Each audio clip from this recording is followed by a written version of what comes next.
吃吧，随便吃。我给你端过来，你从大金哥那边夹。行行，自己当个黑猪，去那边你说。我做小孩这桌什么呀？唐九洲淘汰。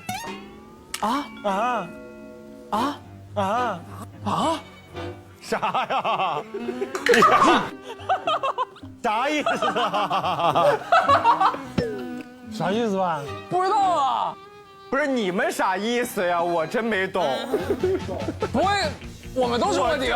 我就想吃口菜，我淘汰了是该咋的？出去，帮我订机票吧，好不好？还有一个卧底是谁？输，还有一个卧底的话，待会儿他可以自己出来介绍一下自己吧。还有就是你，他就是那个卧底，他才是最大的小丑。第一个卧底。